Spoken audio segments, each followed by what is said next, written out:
After the end of the New York State eviction moratorium, there is a push for good cause eviction laws that would prohibit landlords from evicting for any reason other than the ones that they specify. I'm Tony, and this is Real Estate Investing and Landlord News.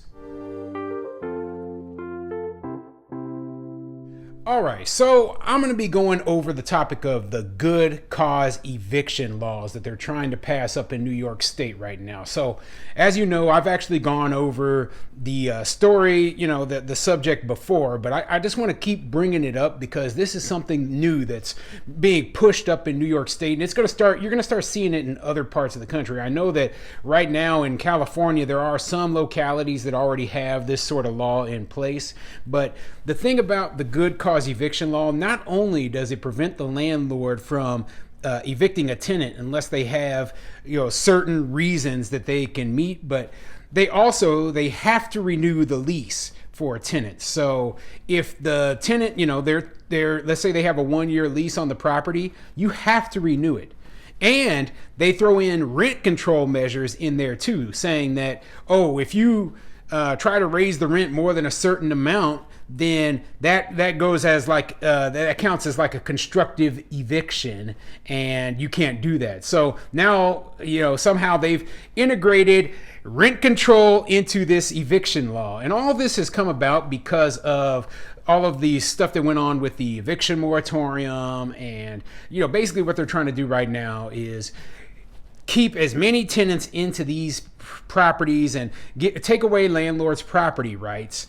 And, I'm not surprised that this sort of thing is going on up in New York State, but we need to be looking out for this sort of thing. We need to be fighting against this sort of thing as soon as possible because, like I said many, many times before, this stuff spreads, okay? We're going to see it initially on the coast, right? And then slowly it'll start hitting big cities near where you and I live, okay?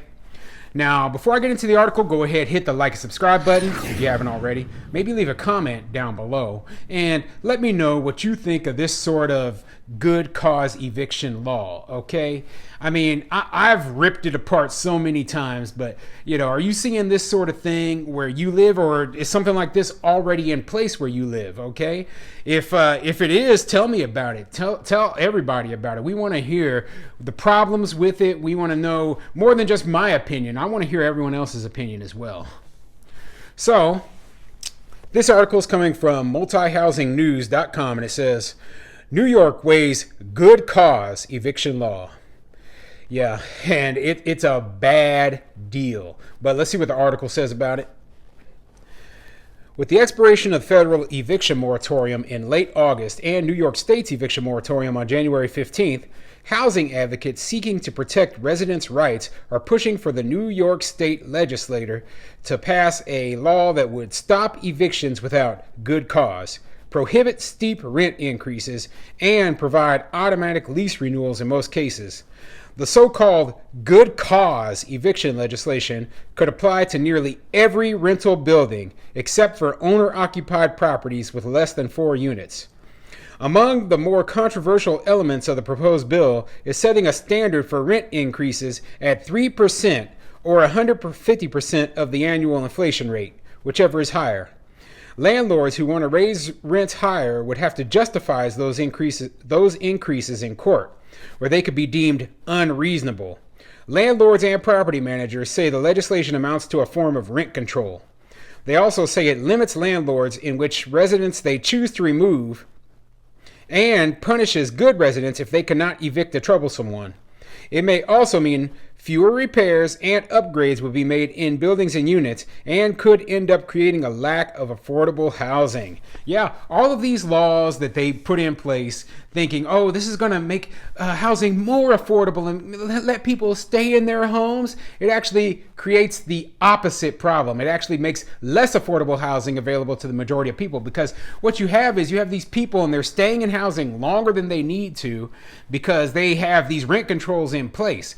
And the landlord, not being able to make as much money, they're doing less maintenance, they're doing less capital expenditure stuff, and they're cutting corners everywhere they can. So a lot of these buildings end up in bad shape. That's the only way the landlords can even survive, is by minimizing the amount of money they actually spend. They're not going to do any upgrades. You think you're going to get an upgraded kitchen in a place where a landlord can only get a 3% rent increase? Of course not.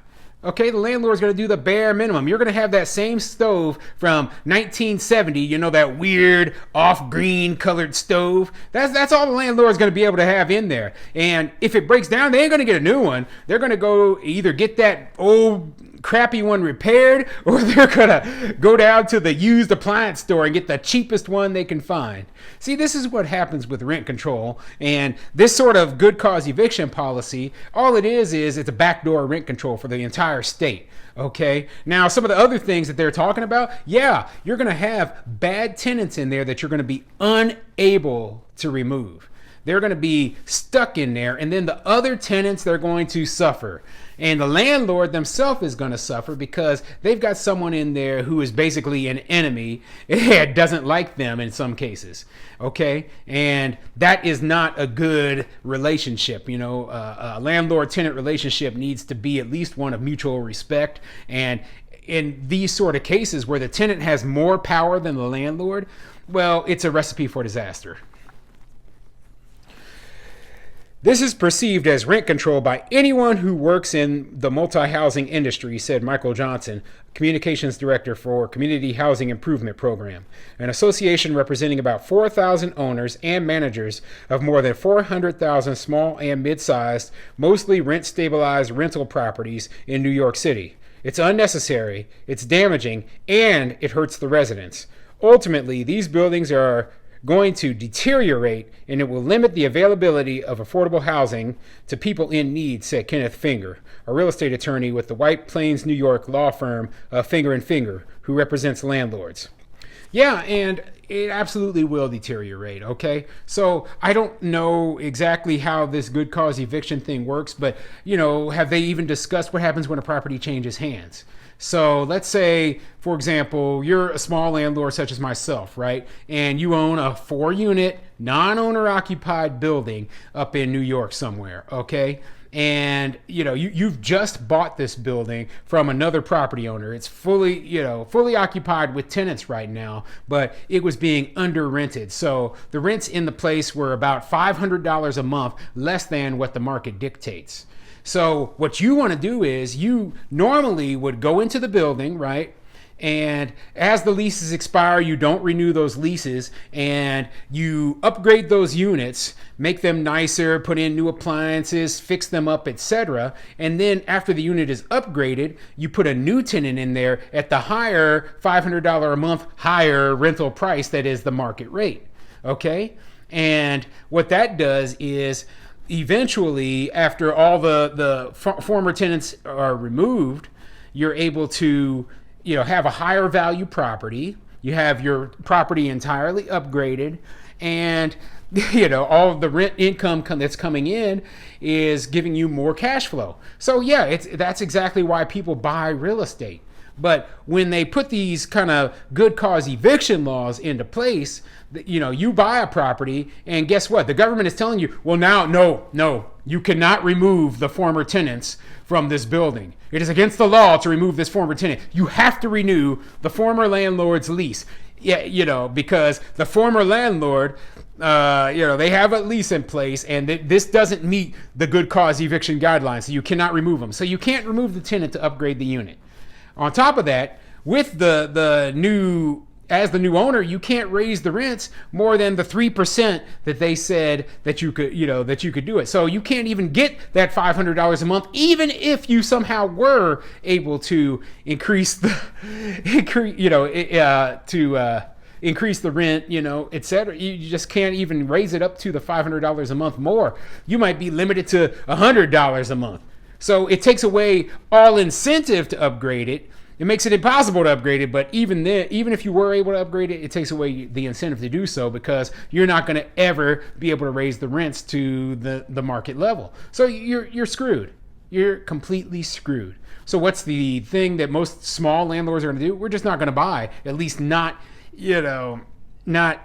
with that kind of strategy in mind, we might buy the property and say, hey, I'm going to convert it over to condos, and then sell each unit individually. Or, I'm going to buy a rental property and, figure out some other way to invest. But, what's going to happen is it's going to lead to disinvestment. And the tenants in there, before they might have moved more frequently, but now with those rent controls in place, they are more likely to stay longer and longer. I mean, it makes no sense to me whatsoever when I hear stories about people who are staying, 20, 30 years in an apartment. And I'm like, really? You stayed in the same apartment for 30 years? Well, why were they doing that? They were staying there because they knew if they moved, they would have to actually pay market rates for rent. And, they thought, oh, well, it's a better deal to stay here. So they stay in an old, dilapidated, obsolete unit that needed upgrading years ago. The landlord's never going to do those upgrades. They have no incentive to do it. So let's continue. There's only a little more that I want to go over here. The good cause eviction legislation had been introduced in 2019 and 2021 by State Senator Julia Salazar of Brooklyn and Assembly Member Pamela Hunter of Syracuse, but never came up for a vote. Worried about the housing crisis that has been exacerbated by the COVID-19 crisis and the loss of the eviction moratoriums, progressive Democrats and housing advocacy groups across the state want the law to be passed as soon as possible during this year's legislative session. Instead of waiting for state action, several cities, including Albany, Poughkeepsie, and most recently Kingston, have passed their own versions of good cause eviction laws in recent months. Yeah, in my prior videos, I went over the fact that, some of these smaller municipalities were pushing for this, but I mentioned then that, hey, you're going to see this on a larger scale, and now you see that the state of New York is trying to, they're trying to do it for the entire state. So yeah, this is bad news. This is bad news overall, but there still is a chance to fight it. Yeah, I don't know how well landlords are going to be able to fight this sort of thing being passed statewide. I mean, New York is a very, very anti-landlord, tenant-friendly place, okay? And they're extremely left-leaning and progressive. So it looks bad, okay? So, good luck to the landlords up there who are fighting this sort of thing, and I wish you well.